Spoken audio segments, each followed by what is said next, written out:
India रंग बिरंगी diversity का देश, जहां बहुत सारे मुस्लिम रहते हैं। ये कम्युनिटी सदियों से देश के कल्चर, हेरिटेज और तरक्की का हिस्सा रही है। लेकिन आजकल सोशल पॉलिटिकल चीजों और बदलते माहौल की वजह से इस कम्युनिटी में थोड़ी बेचैनी है।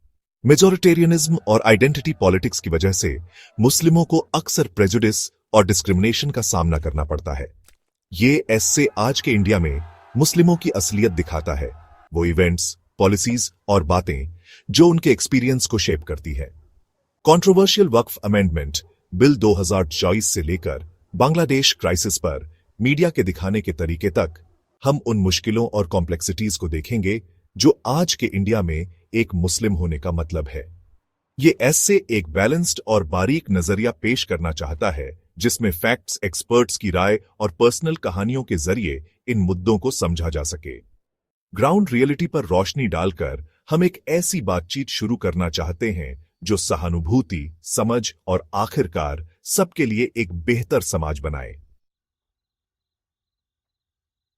साल 2024 में वक्फ संशोधन विधेयक के आने से भारत में मुस्लिम समुदाय के लिए चिंता की एक नई लहर आ गई। ये कानून, जिसे बहुत से लोग वक्फ संपत्तियों पर सरकार का ज्यादा कंट्रोल करने की कोशिश मानते हैं, बहस और चिंता का विषय बन गया है। इस बिल में मौजूदा वक्फ अधिनियम में बड़े बदलाव हैं, जैसे वक्फ बोर्ड का स्ट्रक्चर, वक्फ संपत्ति की परिभाषा और इन संपत्तियों के मैनेजमेंट का तरीका।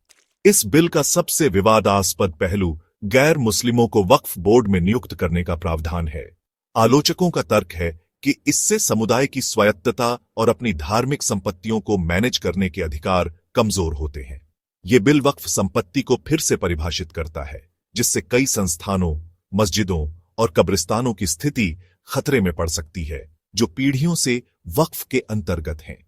वक्फ संशोधन विधेयक के संभावित परिणाम दूरगामी हैं।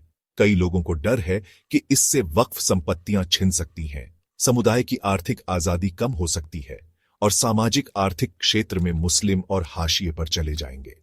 मुस्लिम संगठनों, कानूनी विशेषज्ञों और मानवाधिकार कार्यकर्ताओं ने इस बिल का कड़ा विरोध किया है, जो इसे धार्मिक स्वतंत्रता का हनन और समुदाय के मौलिक अधिकारों का उल्लंघन मानते हैं। भारत में मुसलमानों की स्थिति पर दुनिया की नजर है।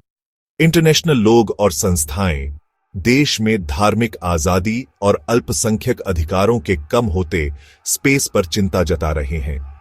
ईरान के supreme leader Ayatollah Ali Khamenei ने एक सख्त बयान में म्यांमार में रोहिंग्या मुसलमानों की दुर्दशा से तुलना करते हुए भारत में मुस्लिम आबादी के साथ व्यवहार की आलोचना की। इस्लामिक यूनिटी वीक के दौरान खामेनेई की टिप्पणी से भारत और ईरान के बीच राजनयिक विवाद हो गया। भारतीय विदेश मंत्रालय ने इस बयान की निंदा की, इसे अनुचित और गलत बताया। विदेश मंत्रालय ने दूसरे देशों को भी सलाह दी कि वे भारत के आंतरिक मामलों पर टिप्पणी करने से बचें और अपने मानवाधिकार रिकॉर्ड पर ध्यान दें।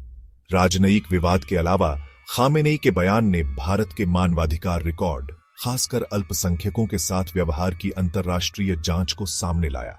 हालांकि भारत कहता है कि वो एक सेक्युलर लोकतंत्र है जो सभी नागरिकों को समान अधिकार देता है, लेकिन अंतर्राष्ट्रीय समुदाय धार्मिक असहिष्णुता के बढ़ते माहौल और देश में मुसलमानों के हाशिए पर जाने को लेकर चिंतित है।